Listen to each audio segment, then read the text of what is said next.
It's not my trailer, it's not my RV. I've been asked to do it as inexpensively as possible to stabilize the roof from leaking any further. And that's what we're gonna do today. I think it's about a 2002, 2003. And believe it or not, we've actually looked at this one before.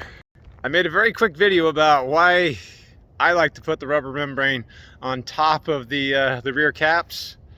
I'll put a link to it somewhere, wherever that thing goes. I'll put it in the description for you guys. We're gonna finally address that issue. I say today, but unfortunately when they brought it to me, they had an accident.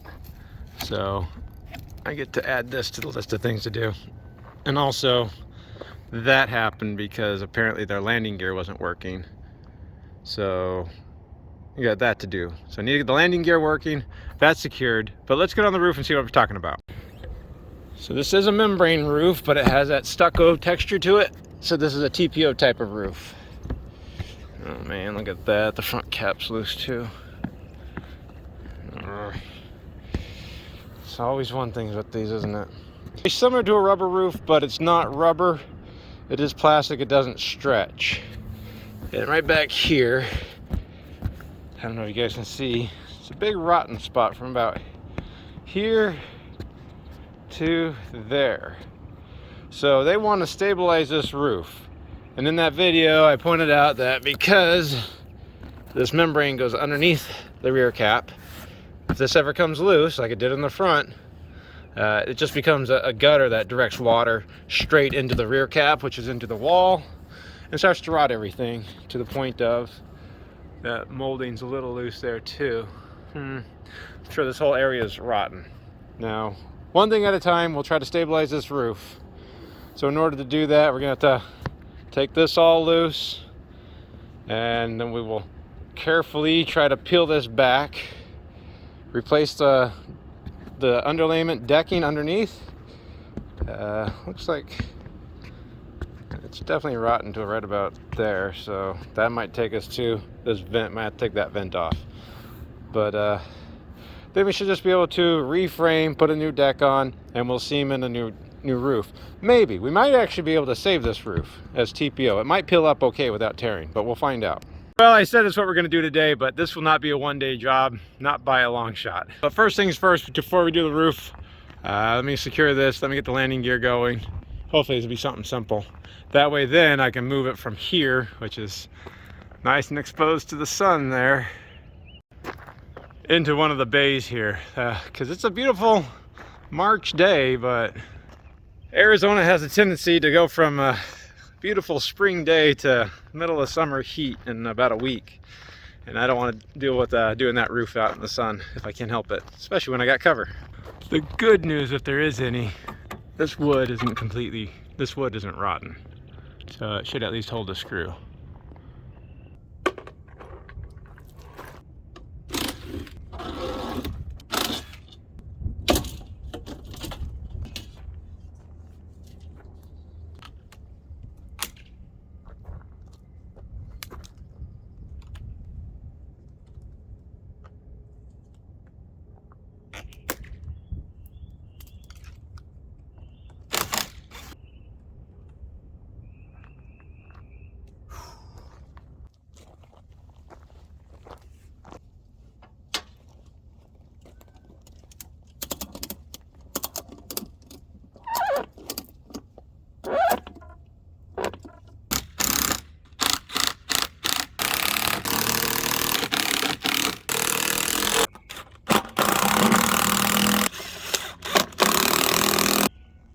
All right, it's secured. I know there's a big hole right here, but this is not my budget. I was just asked to secure it. They might get some tape and tape that up. I don't know. It's not my coach. I'm just doing what I was asked to do. So don't get at me on that, all right? There's about 1,000 things that I found wrong just in this general area, and I can't fix all of them. So I'm just doing what I'm asked to do. So for whatever it's worth, I did get this front stabilized again. Like I said, this is torn, but that was not in the purview of what I was asked to do. They just wanted to make sure it wasn't gonna fall off. So I did screw that 1x2 from both sides of the framing right there. I actually got that anchored pretty well. Same with the side molding. Again, I know the vinyl cap is missing. That's not on what I was asked to do. I was just asked to stabilize it. Well, I think the good news is that it was just a bad wiring connection. So I think we're good. So the jacks do work. It's a shame that's the track. So let me put a better overcurrent protection on there, and then we'll be on the roof. So for the past month, I've been asking the owner to get this trailer relocated for me so I could be out of the sun. Because it's got a gooseneck adapter on it. I don't have a gooseneck adapter on my truck, so I can't really move it. So it's very frustrating. So I'm going to start at the back. Hopefully, I'll get it moved here shortly, but I don't know. It's been a month. So luckily, it's not on me. It's not my fault. And then when it came to the batteries, those batteries are no good. I have this temporary battery right here. I did rewire everything. I threw a breaker in because that was going to be a big problem. But at that point, let's see, that's positive. I think that's ground. Let's see if this works. Yeah, so we're back working again on the jacks. But there's a lot of wiring issues here too, and they should have tie downs for the battery. But again, I was asked to get the jacks working again and not to rebuild the entire thing. And luckily it wasn't a parts issue, it was just a wiring issue. We threw in the breaker, so it didn't have the fuse that was falling apart. And that was pretty much it. Now we just have to get to the back. All right, I think it's what's really important to know on this Weekend Warrior. I don't want a lot of pushback from everybody. This is gonna be a budget, bare bones kind of rebuild. So I'm not sure how deep I'm gonna go into this. The owner just wants to be able to use this a few more times and doesn't want to spend an entire fortune on it. So cosmetically isn't vital. The entire interior wall appearance isn't vital. I don't really even know what to expect yet because I still have to get keys for it. But yeah, don't expect the world from me, please. So the first thing we'll do is take it apart on the outside and figure out what we need to do to at least stabilize this so that it's not unsafe to use. So this stuff's a little bit fragile. It's breaking a little easier, so when I pull on it, yeah, I didn't have to take any of the screws off. So not too much holding that in. Let me just get everything pulled off right here. We're just gonna unscrew everything. I'm sure this will break, that'll break, that'll break. Everything's gonna break, I'm sure. And then I'm sure they also used 1/4-inch head screws, so it's gonna be awful, especially up here. So there's no real reason to record me being frustrated. But yeah, that broke, so that's broken. And we have 1/4-inch screw heads here. All the silica, the sealant on top gets jammed up into the bit, and so it takes forever. But not to mention it's probably going to be all rusted out anyway, so see how much of this actually gets done easily. Right, and yep, look how, see if we can't see how, yep, a little bit rusted, huh?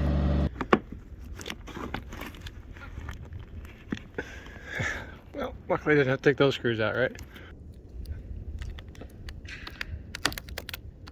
Okay.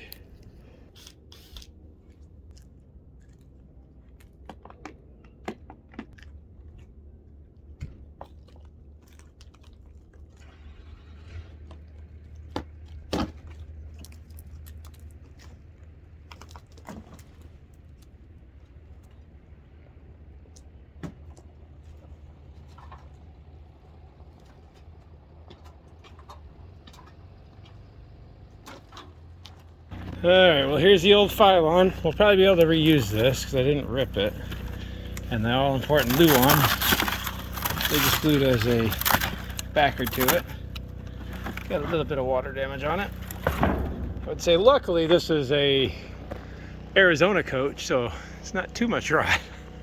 So as we come into here, you can kind of see when Weekend Warrior built it, they got the membrane. This is TPO membrane. They just came over and staple it around right here, so when the water comes in underneath that loose molding, it just went straight into here and pretty much rotted out this whole thing. Okay, well, so definitely this rear wall has to be rebuilt. I want to go because this is the inside wall panel right there. So And Weekend Warrior has a habit of using exceptionally wide paneling. So it's not your standard 4x8 sheets. It's like 4x8.5. Some weird width. I don't remember. I haven't measured this thing yet. So hopefully I have something that'll work. Next step is going to be to separate this TPO material and see if maybe I can take advantage of it being in the sun. If we can't, pull it back because it's nice and warm and it'll separate from the deck okay without ripping. But it felt like, yeah, this is felt back, so it might be a pain. This is, I don't know, you see it's fuzzy. It could be called fleece back or felt back or fiber reinforced. So I mean, it's a durable product. It's better than non, unless you're taking it off or installing it. All right, so I'm pulling off this molding. I might cut it at some point so it's easier to work with, but so far we're okay. I just have to take the staples off. Now I just have to take the staples off and pull the membrane back. Well, it's not hilarious funny, but even back here where the molding wasn't loose, you can see dirt was getting by right here. That's again another reason why I like to put the membrane on top instead of underneath. Also, I like to fill that gap with sealant to keep water from puddling right there, because water left alone will eventually find a way through any crack, I think. Oh, it's getting good right there too. Right there. A little bit right there. Alright, well, we'll be taking up the vent now. Find it odd, there's a screwette. It's actually sticking out over here already. But I got a hole there, and that's broken. So I don't think I'm going to be trying to save this vent. I'll just be recommending a new one. Yeah. Alright. Let's see how we do here. Oh, it doesn't really look like this one was leaking. That's a good sign. It's pretty good. Alright. Other than that, we're looking pretty golden. I don't know how salvageable this membrane's gonna be, even if I can save it. But definitely the OSB they used its decking is no longer salvageable. Let's see if I can't pull this thing up without destroying everything.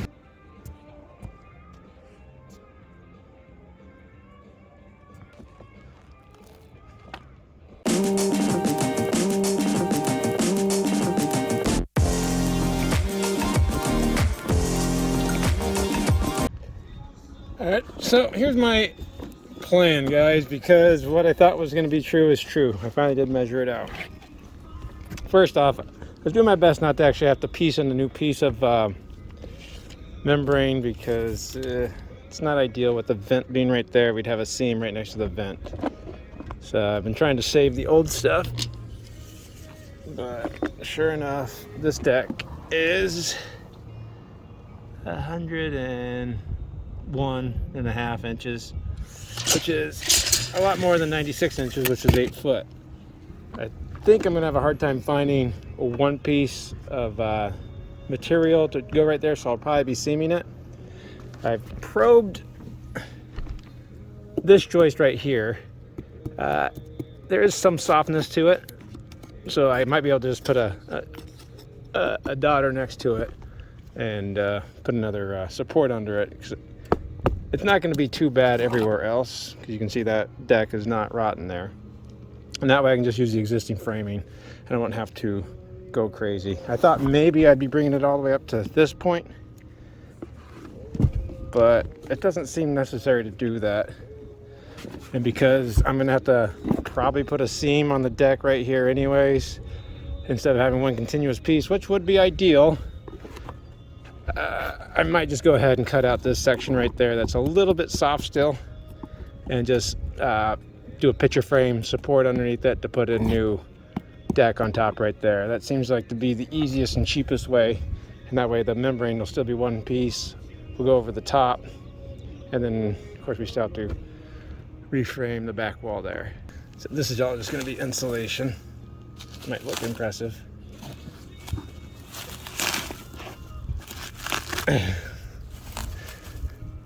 Can't say the OSB was a good choice for the roof, but Weekend Warrior did what they did. Now right here is the actual ceiling on the inside, and we're not doing a ceiling repair. Like I said, they're trying to do as little as possible. They made that header out of OSB also. So I just have to reframe the joist back there and then the rear wall here. And I think this won't be too bad.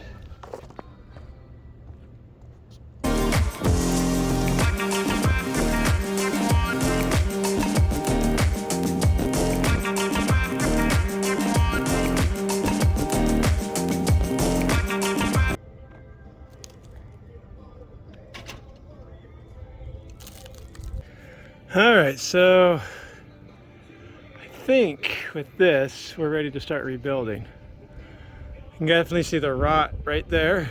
So I have to rebuild this kind of ladder frame just for the rear cap. Put a new, I don't know, I guess we'll call that a joist. As a span go from there to there. So yeah, without a doubt, this one, not so good. The lack of a better word, the header right here is probably not great. This is actually what secures the molding on the other side.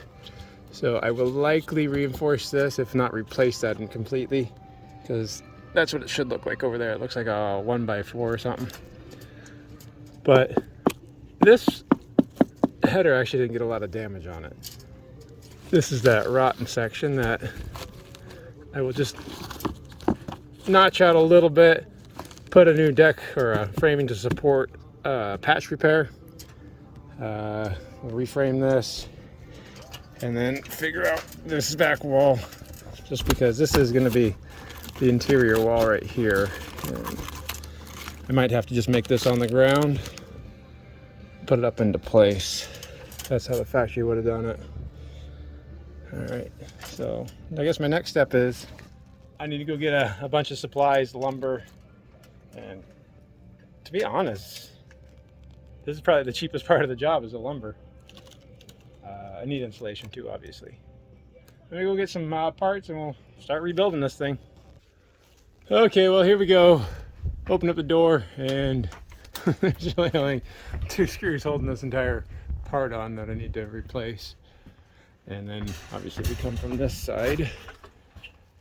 You can see there's a lot of damage that's been done here before. They haven't really addressed the actual problem, which was a leaking roof, which we easily saw. And like I said, we will not be addressing the roof or the ceiling. But I think I'm going to try to replace this. I think I'm going to try, or have to. Because it's just too much damage right there to build a wall out of. Alright guys, so I got all the wires out. That's not too bad. Like I said, I'm not going to be replacing the ceiling panel, but I thought you guys might appreciate this. So I haven't taken any screws out of the wall yet, but I can open up and look inside. So, looks like there was a screw right about there that broke off. That screw broke off. So this entire rear area has been loose for a little bit. So I have to support it on the inside too. But first thing I'm going to do is rebuild this wall, and then we'll put a new header on. And after that point, I will work my way over to here.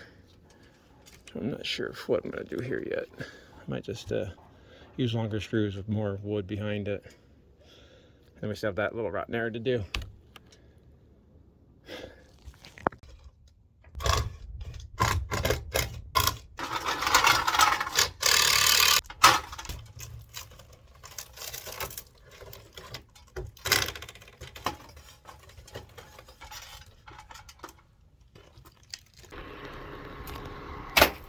All right, so all the old rotten stuff's out. Now we can start the rebuild process. Yeah, so by the way, I still haven't got my shop set up, so I'm doing all this on the back of a truck, table saw in the middle of nowhere, using my RV as a generator and an air compressor.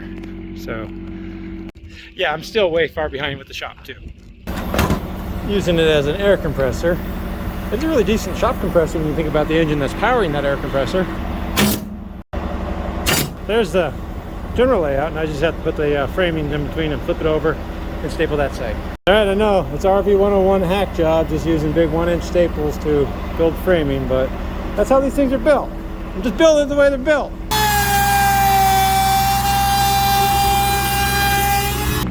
Well, it may not look like it, but that's a rear wall that is built for a toy hauler.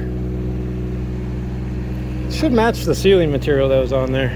Close enough, and then that gets hidden anyways by the wall.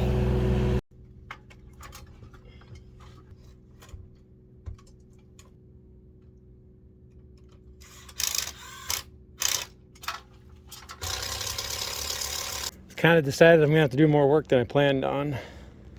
With the new wall on, I do need to do something back there with that ceiling. It's just unacceptable to leave it like that in an hour, and I can have a better roof anyways. So let me just notch this out. I'll change out this header right there. The other one needs to get changed out anyways. We'll put a 2x4 to this joist, and then one more across back there where it's supposed to be, and then we'll be rebuilding the roof. Somebody had nailed this before anyways. So I think I might be using plywood to put this back together with, so that the screws that go through here won't crack the wood like this is prone to. So these are the screw holes that hold the gutter. We just cut off that ledger that the screws actually go into, and when it's solid pine like that, it does tend to crack a little bit easier. So with the plywood, it won't crack. And of course, this is the ceiling, and the ceiling rests on the framing over here, which is why it's always difficult to change out the ceiling on any RV, because the whole thing sits down on top of a ledge. And that's why I'm going to change out the ceiling, because I'm already at this point.